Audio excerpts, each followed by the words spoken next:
Do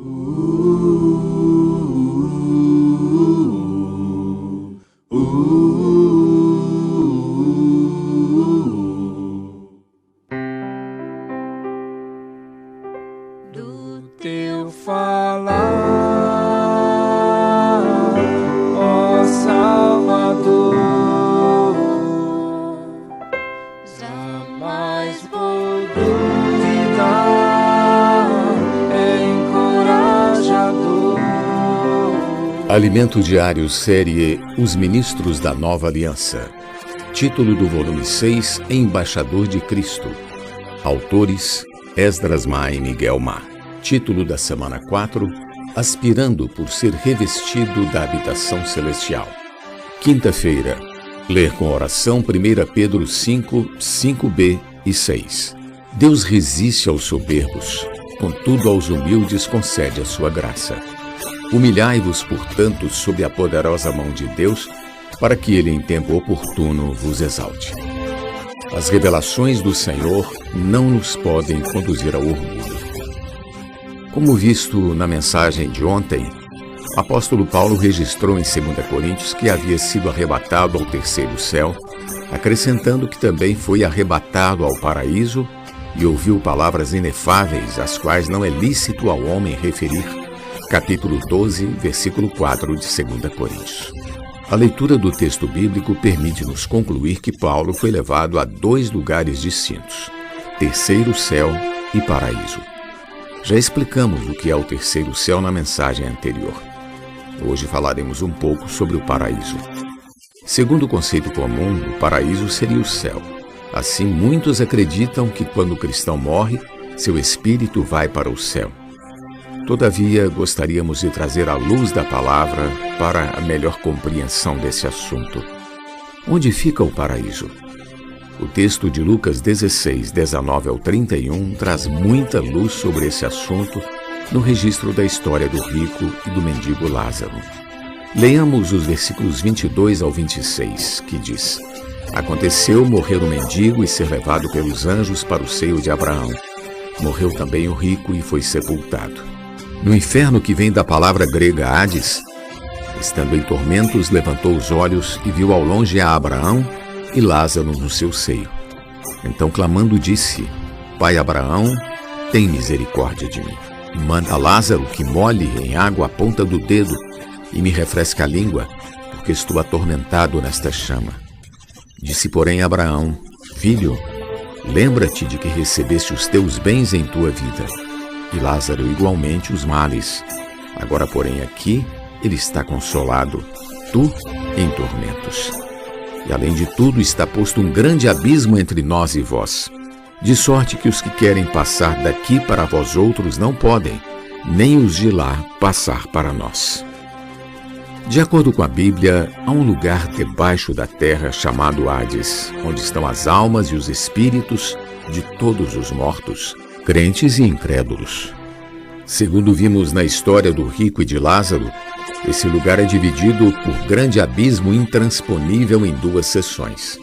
O paraíso, a seção agradável, onde estão Abraão, Lázaro e todos os santos salvos, enquanto aguardam a ressurreição, e a seção de tormento, onde estão o homem rico e todos os pecadores que pereceram sem terem recebido a salvação de Deus.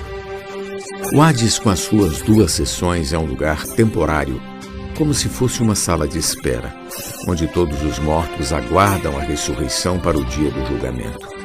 Os santos ressuscitarão na vinda de Cristo, ao ressoar da última trombeta, e serão arrebatados aos ares para serem julgados no tribunal de Cristo nas nuvens.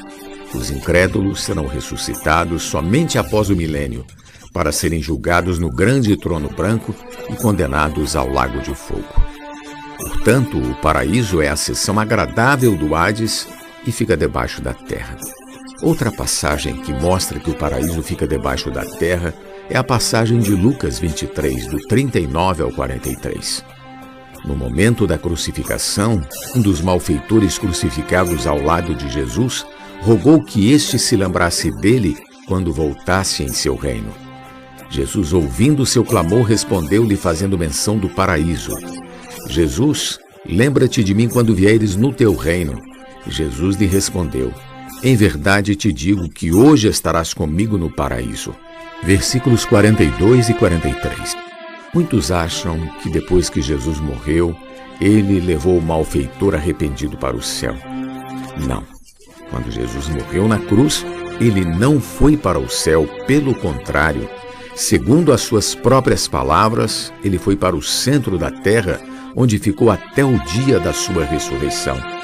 Porque assim como esteve Jonas 3 dias e 3 noites no ventre do grande peixe, assim o Filho do Homem estará 3 dias e 3 noites no coração da terra. Mateus 12:40. Portanto, o paraíso fica no centro, debaixo da terra. Outros registros bíblicos confirmam esse entendimento, como a passagem de Atos, em que é dito que Deus ressuscitou Jesus, rompendo os grilhões da morte. Capítulo 2, versículo 24. Naquele momento, Jesus estava no Hades, preso à morte sob a terra, e Deus o libertou por meio da ressurreição, cumprindo a profecia: não deixarás a minha alma na morte, nem permitirás que teu santo veja corrupção. Prevendo isto, referiu-se à ressurreição de Cristo, que nem foi deixado na morte, nem o seu corpo experimentou corrupção. Versículos 27 e 31. Em Efésios está claro que Jesus desceu até as regiões inferiores da terra, capítulo 4, versículo 9, para depois subir às alturas, versículo 8. Jesus esteve na morte, no coração da terra, Mateus capítulo 12, versículo 40. Desceu às regiões inferiores, ao Hades, e após 3 dias, Deus, rompendo os grilhões da morte, operou a ressurreição, elevando-o às alturas. Aleluia!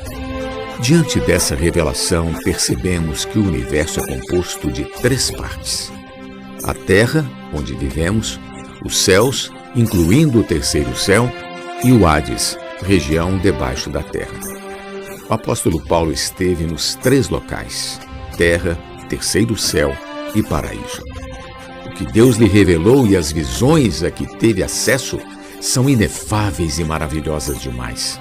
E Paulo poderia gloriar-se nisso, porém preferiu gloriar-se em suas fraquezas. 2 Coríntios 12, 5. E para que Paulo não se ensoberbecesse com a grandeza das revelações, Deus permitiu que lhe fosse posto um espinho na carne, vindo de Satanás. Esse espinho não é como os que nascem na roseira. Era uma espécie de estaca que servia para fixar as barracas no solo. Portanto, podemos inferir que se tratava de algo bastante doloroso para Paulo. Isso é uma grande advertência para todos nós que estamos envolvidos na obra do Senhor. Toda honra e toda glória são para Deus, e querer orgulhar-se é um grande erro. Uma perigosa armadilha para o ministro da Nova Aliança é se ensoberbecer e roubar a glória de Deus. O Senhor nos tem abençoado muito na comportagem dinâmica, no Expolivro, no Posso Orar por Você, no Avança Jovem. Não nos podemos orgulhar, mas devemos humilhar-nos diante do Senhor. Vamos continuar a ser simples, que nosso coração não almeje os holofotes, a fama e o prestígio próprio. Como ministros da Nova Aliança, só a Cristo devemos exaltar. Pergunta de hoje: como deve ser o coração de um ministro da Nova Aliança diante do avanço da obra do Senhor? Do teu falar, ó Salvador, jamais vou duvidar, é encorajador, fiel me faz andar, faz tua glória eu ver, o mal vem derrotar. Fiel me faz andar, faz tua glória eu ver, o mal vem derrotar.